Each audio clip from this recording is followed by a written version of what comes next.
Flying in the Pool, Chapter 22. Emergency Landing, Andersen Air Force Base. Being a domestic flight attendant is a lot like doing a high wire act every time you go to work, but with the net, the ground. When one flies as an international steward or stewardess, you spend thousands of hours flying over nothing but water, a high wire act without a net. During my first 6 months based out of Honolulu, I fell in love with the island of Guam, a place I feel is every bit as exotic as Hawaii. So in April of 1982, I was relishing another month of Honolulu to Guam and Manila trips as shown on my bid lines. Even more exciting, not only was I now based out of Hawaii, but so was my best friend from training, Susie Yeager. We had bonded so much flying together out of Miami, especially considering that really scary emergency landing we lived through at Panama on our inaugural trip. In briefing, for the last trip of the month, Susan and I got caught up on our 4 days off, her being awfully coy about what she was doing on our layover. I figured she was dating a guy who lived in Guam. Honolulu being a small Pan Am base, unlike LAX, Miami, or JFK, we flew with the same crews quite often. We also knew ahead of time there would be 2 full crews of 24 flight service on layover at the Guam Hilton, one flight coming in for the Philippines and us from Honolulu, so a mega swimming pool crew party had already been planned. After the seemingly endless 8 hours at 39,000 feet, over nothing but vast ocean, we started our long descent to the tropical island paradise that is Guam. Having made this trip dozens of times, nothing seemed out of the ordinary during the chaos that is final pickup and locking up everything for landing.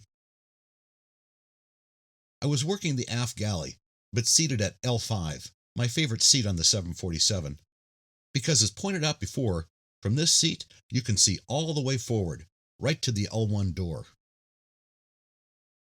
Following the expected whining of the flaps going down, the rush of air from the gear being lowered, I'm sure all of us, was shocked to get one of those rare all-call interphone calls.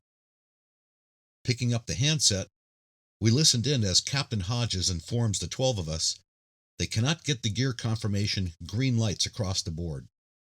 One of the center wheels may not be down and locked, so we're going to use what little fuel we have left to try and lower the gear, and we want the crew to prepare the cabin for an emergency landing. For the next 20 minutes, we instructed the passengers in bracing positions and locked up a handful of passengers' high heels in the lavatories. High heels can gouge and tear the emergency slides, so are not allowed in an emergency evacuation. Also, for an emergency landing, you're supposed to collect false teeth and put them in airsick bags and lock in the lavs, but we didn't do that. The whole time we're trying to walk the aisles preparing the cabin, the cockpit was circling Guam doing roller coaster drops from 20,000 feet to 10,000, then back up to 20,000. Looking out the window, you could see Mount Lumlum, the highest point on the island, come into view then suddenly disappear, as we would steeply climb trying to loosen the stuck gear assembly. Meantime, the co-pilot is making frenzied calls to Honolulu operations, trying to get permission to let us land at Andersen Air Force Base, the B-52 bomber base on Guam, as they had a super long runway. It would be safer than Guam International, and they would have more firefighting equipment on hand. It took over 40 minutes for the cockpit to hear back from Guam operations, as seems the Pentagon was not convinced that we were not a hijacked plane, using the landing gear problem as a ruse to land on a highly restricted military base. The cockpit never got a green light for the center truck landing gear, so we were expecting the worst.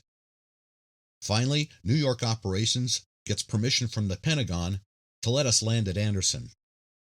JFK passed that okay off to San Francisco, who then relayed it to Honolulu, who finally relayed it to Guam operations. And they call us to say we can proceed to land at Andersen.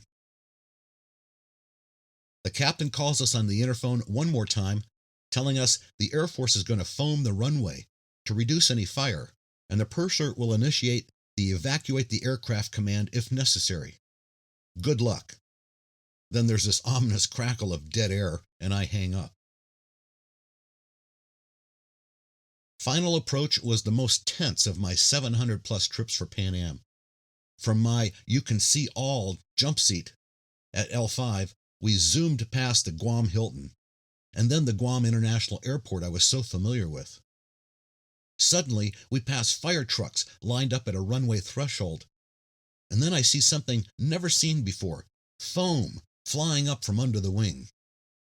The purser is yelling over the PA system, "Brace for impact, grab your ankles, brace for impact." And hopefully all our charges were following our instructions, having shown them the proper bracing positions.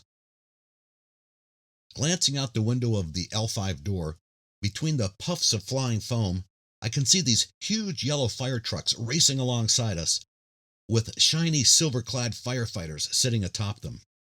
It made me feel a lot better, should we need any help, but it also made this all too real. Seemed like we floated forever, and finally I can feel the first jerk of the main wheels taking hold. The captain kept the nose up a really long time. Then screeching and jerking, we finally come to a stop, dead center on this 2-mile long runway. Even before we came to a full stop, from the back of the plane, I can see the engineer, already down from the upstairs cockpit, anxiously grabbing the door handle at L1. As soon as there's a push-up ladder brought to the plane, from out the window of L5, I can see our Pan Am flight engineer running back and forth under the plane. His first duty was to make an assessment whether the landing gear was stable, and our burning up the brakes in the emergency stop we'd made was about to cause a fire, which would necessitate us crew deploying the chutes and evacuating the plane. It was the engineer's call. I couldn't take my eyes off him. Well, it seems the Air Force foaming the runway worked, as there was no brake fire. But the excitement of new stuff was not over yet. Before any passengers even had time to gather their senses, before the captain or purser had time to make an announcement, our plane was stormed by really mean-looking camouflage face-painted, machine-gun-armed Air Force Special Forces. About 20 of them, screaming who knows what at the top of their lungs, go running through the entire plane, pointing their loaded light machine guns in our passenger and crew members' faces. They were still not convinced that we were not a hijacked plane.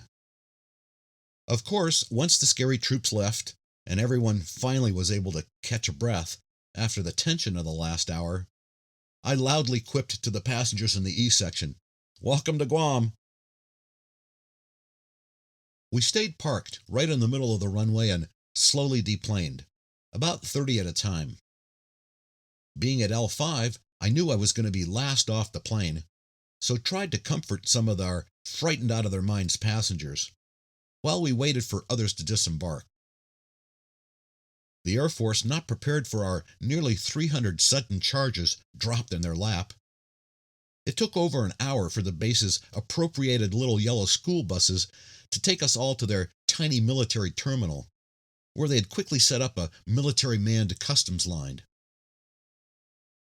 Milling around at the bottom of the stairs with only the crew left, I guess it didn't surprise me when I saw one of our girls next to an Air Force truck in an amorous embrace with her layover boyfriend, who just happened to be one of the guys in the shiny silver asbestos suits that was going to save our asses had there been a fire. Who was the stewardess in this romantically awkward embrace? Well, it was my best friend Susie. As if all this wasn't enough, just as we get into the tiny little terminal where the Air Force was processing our passengers with their German Shepherd-assisted customs officers, we see one of our first-class passengers being handcuffed. Turns out, when they forced him to open the briefcase he was carrying, it was full of cocaine.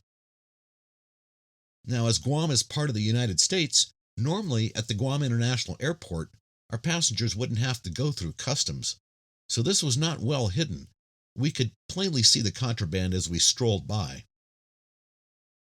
Seems our emergency landing foiled some big planned parties on this remote island getaway, and no doubt created an oft told island legend of flying to Guam on Pan Am. By the time we got to the Hilton, it was early evening, and there was a raging tropical storm getting underway, and an equally raging crew party already underway in the pool despite the storm. A Guam layover tradition. Shaking off the inevitable introspection of our close call landing until later, we of course soon joined this out of control symposium, the details of which are beyond what's allowed for this book.